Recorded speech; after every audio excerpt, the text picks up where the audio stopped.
Hello and welcome to the future coaching. Good morning students. और आज का जो हमारा जीएस का सेशन है उसमें हमने अभी तक जो कर लिया है उसमें ये सुप्रीम कोर्ट तक हमने कर लिया था, यूनियन जुडिशरी। और यूनियन जुडिशरी के बाद जो हमारे टॉपिक स्टार्ट होते हैं उसमें हम अब स्टार्ट करने वाले हैं स्टेट लेजिस्लेचर। और स्टेट लेजिस्लेचर करने से पहले हमें एग्जीक्यूटिव के बारे में पढ़ना पड़ेगा। तो स्टेट एग्जीक्यूटिव के बारे में पढ़ेंगे हम आज। और इसमें सबसे पहले जो आता है स्टेट पे, तो इसमें एक अरेंजमेंट जो यूनियन में चलता है सेम अरेंजमेंट हमको स्टेट में भी देखने को मिलता है, क्योंकि हमारी जो कंट्री है that is a federal country. उसमें फेडरलिज्म की बहुत सारे कॉन्सेप्ट है। फेडरलिज्म कुछ नहीं है, बस ये कि आपको इसमें याद रखना है, डेफिनेशन याद नहीं रखनी है, बस इतना याद रखना है कि एक सेट ऑफ अरेंजमेंट है। और वो अरेंजमेंट ऐसा है कि जो अरेंजमेंट यूनियन लेवल पर है, जो पावर्स एंड प्रिविलेजेस यूनियन को मिले हुए हैं, वही सेम पावर एंड प्रिविलेजेस जो है स्टेट को भी दिए गए हैं। स्टेट में भी सेम वही अरेंजमेंट है। और स्टेट यूनियन जो है वो स्टेट के अफेयर्स में कभी इंटरफेरेंस नहीं करता और स्टेट कभी यूनियन के अफेयर्स में इंटरफेरेंस नहीं करता। And this is known as, लेकिन still there are a cooperative federalism. और उसके बावजूद भी हमारे यहाँ पर कैसा फेडरलिज्म है, कोऑपरेटिव, के स्टेट यूनियन को कोऑपरेट करते हैं और रूल मेकिंग में, रूल इम्प्लीमेंटिंग में, और जो फाइनेंशियल जितनी भी चीजें होती है उसमें। और उसके अलावा जो यूनियन है वो भी स्टेट को कोऑपरेट करता है बाय वे ऑफ फंडिंग के। कोई स्टेट अगर अच्छा नहीं कर रहा है, किसी तरह का डिजास्टर आ गया है, तो यूनियन भी उसके साथ कोऑपरेट करके चलता है। तो इस तरह का जो अरेंजमेंट है, सबसे पहले तो हम इस अरेंजमेंट को देखेंगे। इसे हम कहते हैं थ्री टीयर ऑफ गवर्नमेंट। लेकिन आज जो हम टॉपिक करेंगे पहले उसकी हेडिंग डाल लेते हैं, उसके बाद हम स्टार्ट करेंगे। तो आज का जो टॉपिक है वो उसमें हम करेंगे गवर्नर। तो सबसे पहले इसकी हेडिंग डालनी है गवर्नर। गवर्नर या हिंदी में इसे कहते हैं राज्यपाल। गवर्नर या राज्यपाल।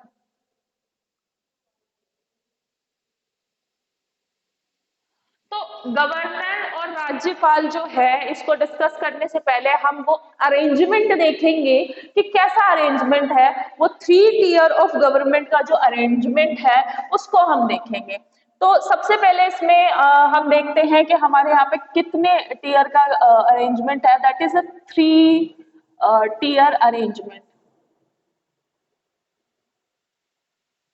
Three tier arrangement.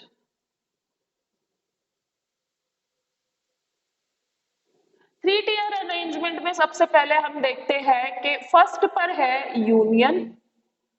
और यूनियन को पॉपुलरली इसे सेंटर भी कहते हैं। बहुत बार ये यूनियन यूज नहीं करते वर्ड, तो सेंटर करते हैं।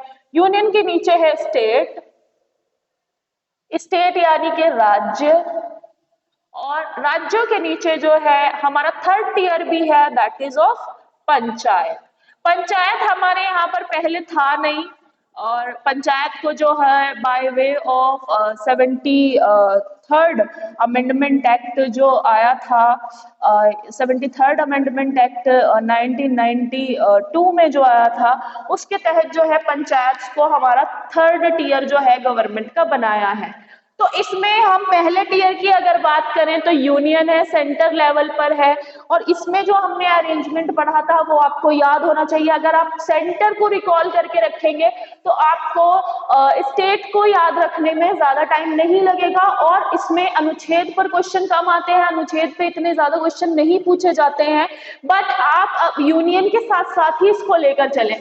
तो जैसे कि सेंटर लेवल पर क्या होता है, हम देखते हैं कि एक एग्जीक्यूटिव होता है।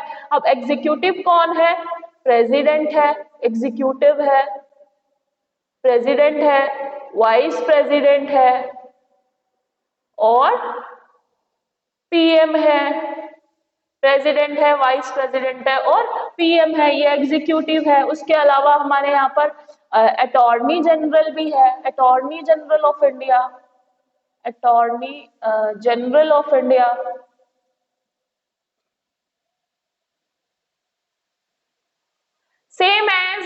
इसमें अगर आप स्टेट में देखेंगे तो स्टेट में हमारे पास एग्जीक्यूटिव लेवल पर क्या है, गवर्नर है, चीफ मिनिस्टर है,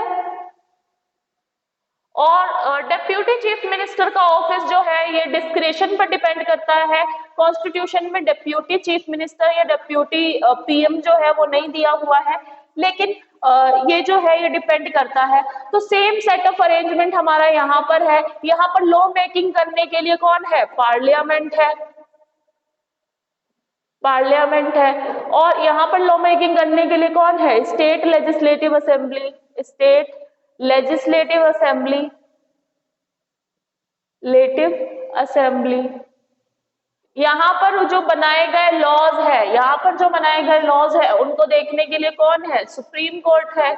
और यहाँ पर जो बनाए गए लॉज है उनको देखने के लिए कौन है, हाई कोर्ट। तो ये एक पूरा सेट ऑफ अरेंजमेंट बनाया हुआ है कि 3 टियर गवर्नमेंट, यानी कि यूनियन लेवल पर जो रहेगा स्टेट लेवल पर भी वही रहेगा। और अगर हम इससे भी नीचे जाएं तो पंचायत अपने आप में एक पूरा जो है ऑटोनोमस बॉडी है, या फिर कह सकते हैं कि एक कोऑपरेटिव फेडरलिज्म में पंचायत भी है।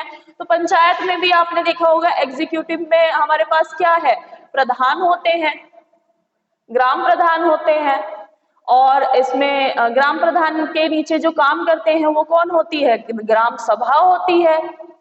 तो ग्राम सभा या समिति, तो इस तरह से जो है 3 टियर ऑफ गवर्नमेंट का सेट दिया हुआ है पूरा, कि यूनियन लेवल पर क्या होगा, स्टेट लेवल पर क्या होगा, पंचायत लेवल पर क्या होगा। ये आपको पूरी तरह से जो है समझना है। और अगर इस गवर्नमेंट के इस लेवल के हिसाब से आप पढ़ेंगे तो आपको चीजें याद रहेगी। आप कनेक्ट करके पढ़िए कि अगर यूनियन में हम राष्ट्रपति पढ़ रहे हैं तो स्टेट में हम गवर्नर को उससे लिंक करके पढ़ेंगे। अगर यूनियन में हम चीफ पीएम पढ़ रहे हैं तो स्टेट में हम चीफ मिनिस्टर को उससे कनेक्ट करके पढ़ेंगे। तो ये हमारा 3 टियर ऑफ गवर्नमेंट का जो है सेट है। तो अब हम आगे बढ़ते हैं अपने स्टेट लेजिस्लेचर को की ओर। तो स्टेट लेजिस्लेचर में हमने जो है मेन जो चीज है वो याद रखनी है। सबसे पहले गवर्नर से पहले जो है हमने देखना है कि कौन कौन से स्टार्ट होते हैं। तो स्टेट लेजिस्लेचर या स्टेट्स जो है ये दिए गए हैं। आपके पार्ट आपको याद रखना है, हालांकि पूछा तो नहीं जाता लेकिन फिर भी आपको याद रखना है। पार्ट 6 में, ये कॉन्स्टिट्यूशन के पार्ट 6 में दिए गए हैं। और इनके जो विभिन्न भाग हैं, जैसे कि राज्यपाल है और काउंसिल ऑफ मिनिस्टर्स है, इन सब का जो एक तरह का कह सकते हैं कि परिचय है वो आर्टिकल्स में दिया हुआ है। तो इसमें अगर हम राज्यपाल की बात करेंगे तो मैं बहुत शॉर्ट ट्रिक आपको बताती हूँ याद करने की, और वही शॉर्ट ट्रिक है, आपको याद रखना है AFDR। AFDR यानी कि इसका अपॉइंटमेंट, फंक्शंस, ड्यूरेशन और रिमूवल। तो आपको AFDR के हिसाब से याद रखना है। सबसे पहले तो हम बात करेंगे अपॉइंटमेंट की कि अपॉइंटमेंट क्या है। तो इसमें मेनली अपॉइंटमेंट में जो है हमारा आर्टिकल 153 आएगा, 153 और 154, 155। तो इसमें हमें अपॉइंटमेंट में याद रखना है कि गवर्नर जो है आर्टिकल 153 में लिखा हुआ है गवर्नर के बारे में कि there shall be a governor, और आर्टिकल 154 में लिखा है एग्जीक्यूटिव पावर ऑफ स्टेट। तो एग्जीक्यूटिव पावर ऑफ स्टेट जो है वो गवर्नर में रिसाइड करती है, एग्जीक्यूटिव पावर ऑफ स्टेट। तो इसमें सेम आपको लग नहीं रहा, ये चीजें हमने पहले पढ़ी हुई हैं। तो कहां पर पढ़ी हुई है, हमने राष्ट्रपति में सेम चीज की है कि एक देयर शैल बी प्रेसिडेंट, और executive power of union shall be vested in the president. तो एग्जीक्यूटिव पावर ऑफ स्टेट किस में होंगी, गवर्नर में वेस्टेड होंगी। फिर अपॉइंटमेंट की बात करते हैं। तो अपॉइंटमेंट जो है गवर्नर का, गवर्नर इज अपॉइंटेड बाय या shall be appointed by president, shall be appointed by by president. तो जो गवर्नर है ये किसके द्वारा अपॉइंट किया जाएगा? गवर्नर के द्वारा। और इसका भी इलेक्शन ऐसे ही होता है जैसे कि प्रेसिडेंट का इलेक्शन होता है, by means of proportional representation, by means of single transferable vote. तो कैसे इलेक्शन होगा? Proportional representation, proportional representation, representation by means of single transferable vote, single transferable vote। तो इसका जो इलेक्शन होता है वो proportional representation by means of single transferable vote. अगर हम फंक्शंस की बात करें तो सबसे पहला फंक्शन तो इनका यही लिखना है गवर्नर का कि executive power of state shall be vested in the governor. Executive power of the state यानी कि जो विधायी शक्तियां हैं, जो कार्यपालिका की शक्तियां हैं, कार्यपालिका की शक्तियां किस में वेस्टेड होंगी? वो कार्यपालिका की शक्तियां जो है राष्ट्रपति गवर्नर में वेस्टेड होंगी। स्टेट की executive power of the state यानी कि राज्य की कार्यपालिका की शक्तियां जो है इसमें होंगी वेस्टेड, गवर्नर में। अगेन जो गवर्नर का मोस्ट इंपॉर्टेंट जो वर्क है वो है to convey every decision, to convey important decision to the president। कोई बिल पास हुआ, किसी भी तरह का बिल पास हुआ और किसी को गवर्नर को ऐसा लगता है कि ये जो बिल है इसको प्रेसिडेंट का असेंट मिलना चाहिए, तो गवर्नर उस बिल को प्रेसिडेंट के असेंट के लिए भी रिजर्व करके रख सकता है। तो ये भी इसके ही फंक्शंस में आता है कि वो प्रेसिडेंट को। दूसरा, गवर्नर किसको अपॉइंट करेगा? ही अपॉइंटेड चीफ मिनिस्टर। और यही जो है चीफ मिनिस्टर को अपॉइंट करता है, गवर्नर ही चीफ मिनिस्टर को अपॉइंट करता है। और all the decision or whatever it is, decisions etc shall be made on the name of governor, on the name of governor. फिर हम बात करते हैं इसके सबसे पहले तो एग्जीक्यूटिव पावर ऑफ स्टेट, जो कार्यपालिका की विधायी शक्तियां हैं वो गवर्नर में वेस्टेड होंगी। फिर अपने जो इंपॉर्टेंट डिसीजन है या फिर कोई भी बिल उनको रिजर्व करके रखना है राष्ट्रपति के लिए तो भी वो रिजर्व करके रख सकते हैं। दूसरा, चीफ मिनिस्टर को भी वही अपॉइंट करते हैं। और तीसरा कि जितने भी डिसीजन होंगे स्टेट के रिगार्डिंग वो किसके नाम पर लिए जाएंगे? वो गवर्नर के नाम पर लिए जाएंगे और गवर्नर की अंडर हैंड एंड सील ही वो डिसीजन जो है पूरे किए जाएंगे।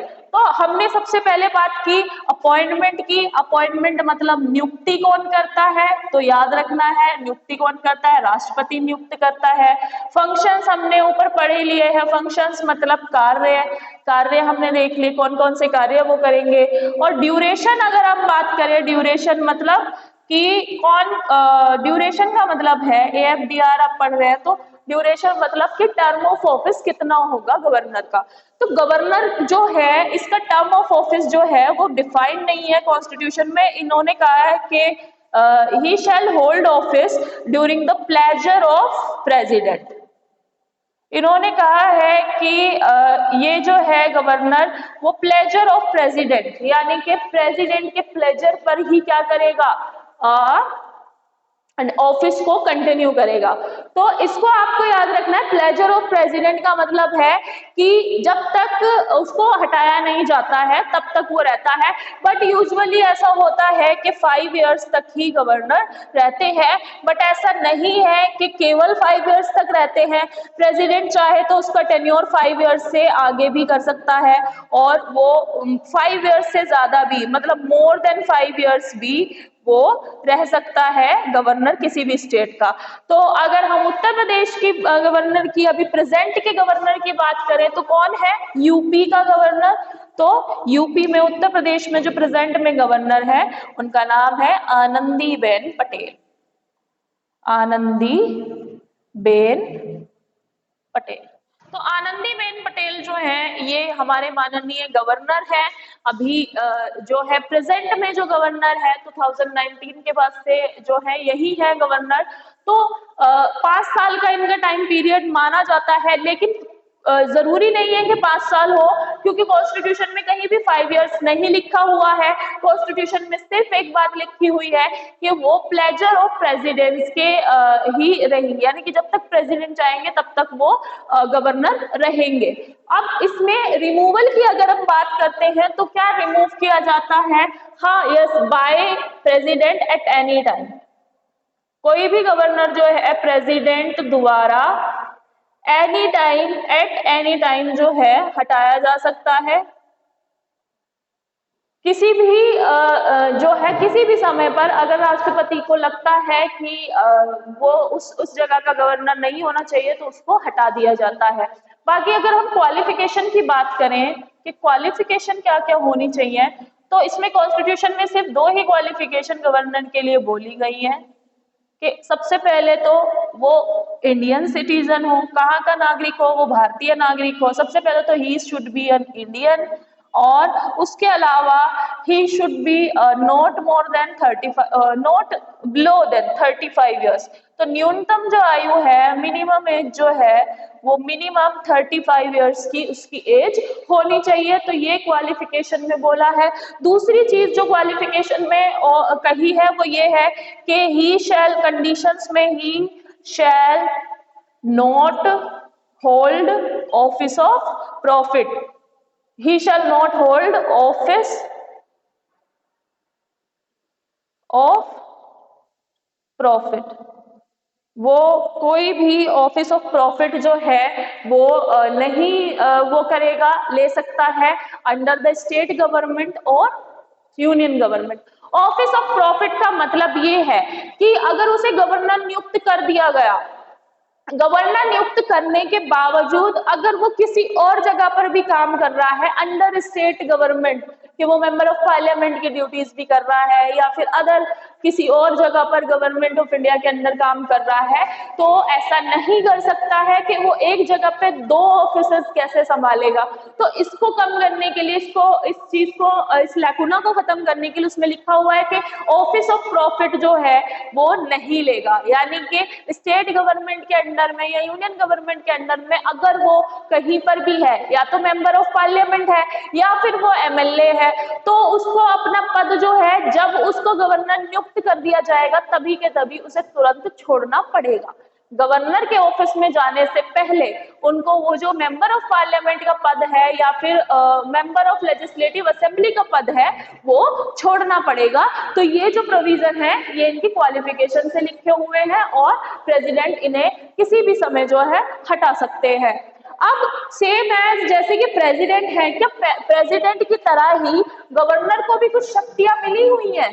क्या पावर्स है गवर्नर के पास? तो यस, पावर्स है गवर्नर के पास। तो पावर्स ऑफ गवर्नर्स में आपको सिर्फ इतनी बात याद रखनी है, पावर्स ऑफ गवर्नर। और गवर्नर के लिए आपको आर्टिकल भी याद रखने हैं। आर्टिकल हमने पार्ट 5 बात कर लिया, गवर्नर की अगर हम बात करें तो पार्ट 6 में आर्टिकल 153 से लेकर के 162 तक जो है ये गवर्नर के बारे में दिया गया है। ये मेन आर्टिकल है जो कि आपको याद रखने हैं, और पावर्स ऑफ गवर्नर आपको देखना है। तो पावर्स ऑफ गवर्नर में सबसे पहले तो गवर्नर जो है इसके पास वीटो पावर्स भी होती हैं। वीटो पावर्स वीटो पावर्स मैंने बताया ही है आपको कि इसके पास एब्सोल्यूट वीटो होता है, एब्सोल्यूट वीटो, पॉकेट वीटो और सस्पेंसिव वीटो। पॉकेट वीटो और सस्पेंसिव वीटो, पॉकेट वीटो और सस्पेंसिव वीटो। तो उसमें जब हमने बात की थी कि कौन कौन से वीटो जो है वो इनके पास हैं, तो एब्सोल्यूट वीटो है। एब्सोल्यूट वीटो बेसिकली जो है ये रिलेट करता है कि प्रेसिडेंट जो है अगर किसी भी बिल को चाहे तो असेंट ना दे, उसे हम एब्सोल्यूट वीटो कहते हैं।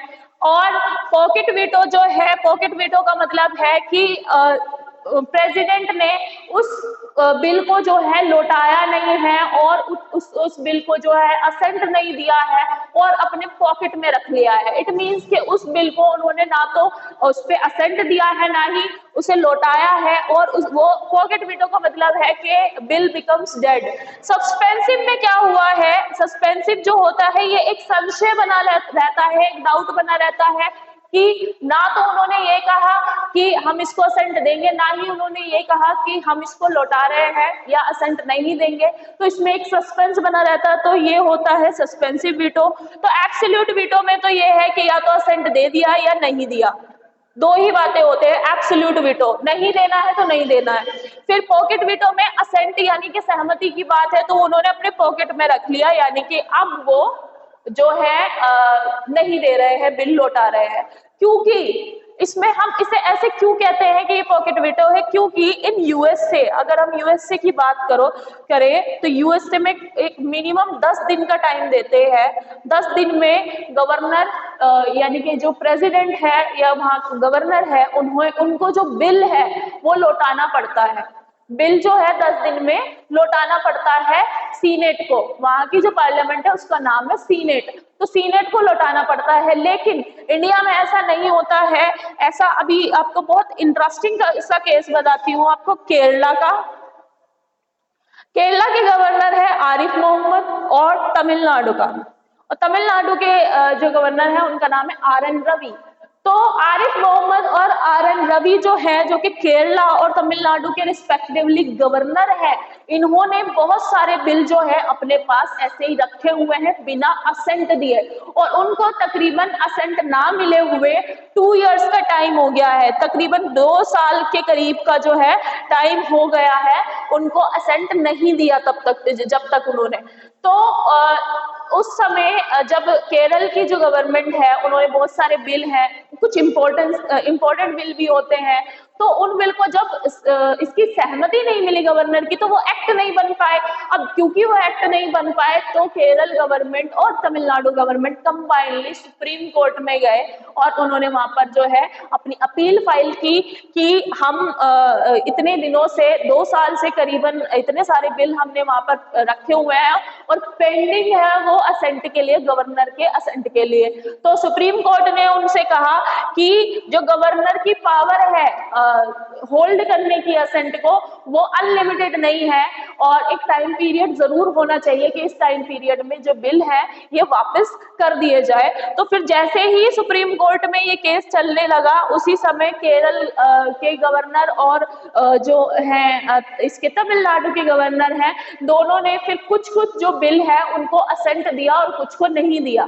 तो असेंट देने की भी पावर है इनके पास, एब्सोल्यूट वीटो भी है, पॉकेट वीटो भी है और सस्पेंसिव वीटो भी है। अब असेंट इसके साथ साथ जो है गवर्नर के पास वीटो पावर के साथ साथ और कौन सी पावर है, तो गवर्नर के पास जो है पार्डनिंग पावर भी है, पार्डनिंग पावर। तो पार्डनिंग पावर जैसे कि हमने बात की थी, पार्डनिंग पावर कौन सी पावर होती है, ये पावर होती है क्षमादान वाली पावर, क्षमादान वाली पावर। तो क्षमादान मतलब कि गवर्नर भी क्या कर सकता है, क्षमादान कर सकता है, यानी कि माफ कर सकता है किसी भी सेंटेंस को, रेस्पाइट या फिर उसकी सजा को कम करवा सकता है, रेमिजन करा सकता है और रिप्राइव।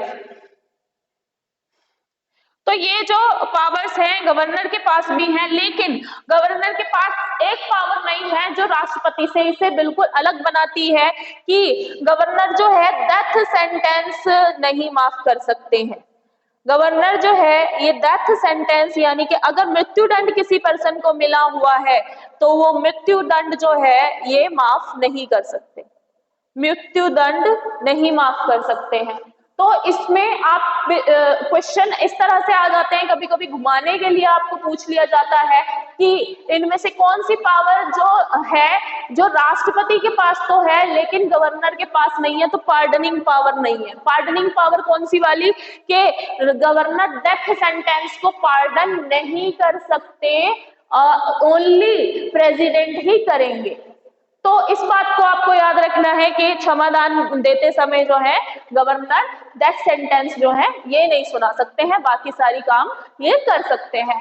तो राज्यपाल जो है गवर्नर हमने स्टार्ट किया, हमने देखा स्टेट कौन से पार्ट में डिफाइंड है, ये पार्ट 6 में दिया गया है स्टेट के प्रोविजन। गवर्नर 153 से लेके 162 तक है। फिर हम एक शॉर्ट ट्रिक अपनाते हैं AFDR, अपॉइंटमेंट, फंक्शन, ड्यूरेशन और रिमूवल। तो इसमें अपॉइंटमेंट की अगर हम बात करते हैं तो नियुक्ति कौन करता है, आपको याद रखना है नियुक्ति प्रेसिडेंट करता है राष्ट्रपति की। और इसमें फंक्शंस की अगर हम बात करते हैं तो एग्जीक्यूटिव पावर ऑफ स्टेट जो है यानी कि कार्यपालिका की जो जितनी भी शक्तियां हैं वो गवर्नर में होती हैं। वो अपने इंपॉर्टेंट डिसीजन जो है वो प्रेसिडेंट से कन्वे करेंगे। और इसके अलावा भी हम एक पॉइंट शायद भूल रहे हैं कि वो क्या करेंगे, बिल को रिजर्व कर सकते हैं प्रेसिडेंट के असेंट के लिए। तो कुछ सर्टेन बिल ऐसे होते हैं जिनको उन्हें लगता है कि ये प्रेसिडेंट के असेंट के लिए जाने चाहिए, तो उन बिल को वो रिजर्व करते हैं और उन बिल को रिजर्व करके वो प्रेसिडेंट को सेंड कर देते हैं उनके असेंट के लिए। फिर अपॉइंटेड चीफ मिनिस्टर, ये अपॉइंट करते हैं चीफ मिनिस्टर को गवर्नर ही, और जितने भी डिसीजन होंगे वो उन्हीं के नाम पर लिए जाएंगे। फिर अगर हम ड्यूरेशन की बात करते हैं तो एज फार एज कॉन्स्टिट्यूशन में इनका टाइम पीरियड नहीं दिया हुआ है। और एक और बात इसमें मुझे याद आई कि एक या एक से अधिक स्टेट के लिए, 1 या 2 स्टेट या मोर स्टेट के लिए एक सिंगल गवर्नर नियुक्त हो सकता है। तो ऐसा हुआ है कई बार कि कॉन्स्टिट्यूशन में 2 या 2 से अधिक जो स्टेट है उनके लिए एक सिंगल गवर्नर भी नियुक्त किया जा सकता है। ये भी बहुत खास बात है जो आपको याद रखनी है। फिर हम बात करते हैं इसमें कि ड्यूरेशन क्या थी। तो ड्यूरेशन जो है इसमें बस एक वर्ड लिखा हुआ है कि ही विल बी मतलब जो गवर्नर है he shall be hold office during the pleasure of president, यानी कि जब तक प्रेसिडेंट चाहेंगे तब तक ही वो ऑफिस में रहेंगे। और नॉर्मली हम इसको लगाकर चलते हैं 5 साल, और 5 साल के बाद फिर से क्योंकि रिटायरमेंट की भी एज आ जाती है और उसके बाद जो है उनको हटा भी दिया जाता है। तो ये टोटली डिपेंड करता है प्लेजर ऑफ प्रेसिडेंट पर। फिर आता है इसको रिमूव कैसे किया जा सकता है। तो कभी भी प्रेसिडेंट जब चाहे उसको वहां से रिमूव करके किसी और राज्य में जो है उनको लगा सकते हैं। दूसरा आता है क्वालिफिकेशन। तो क्वालिफिकेशन में एक ही बात याद रखनी है, उनकी उम्र के बारे में पूछ लिया जाता है। 35 ईयर्स एज होनी चाहिए, 25 ईयर्स। तो इन टर्म्स ऑफ गवर्नर ये इतनी ही रहेगी जितनी कि राष्ट्रपति के लिए है, 35 वर्ष, ये आपको याद रखना है। और कंडीशंस में he shall not hold office of profit, office of profit उनको होल्ड नहीं करना है। और उसके साथ साथ जो है उनको कुछ पावर्स भी दी गई हैं, जैसे कि वीटो पावर भी है, जैसे कि प्रेसिडेंट के पास है एब्सोल्यूट वीटो है, पॉकेट वीटो है, सस्पेंसिव वीटो है। और पार्डनिंग पावर जो है ये पार्डनिंग पावर दी गई है, लेकिन क्षमादान पावर में वो मृत्युदंड नहीं दे सकते हैं। तो अब तक जो हमने किया है गवर्नर के बारे में, आई होप कि ये आपका काफी क्लियर होगा। और इसके बाद जो है हमारा टॉपिक है वो है स्टेट लेजिस्लेचर के बारे में और council of minister of state के बारे में, तो उसको हम करेंगे। And guys please do subscribe and thanks for watching.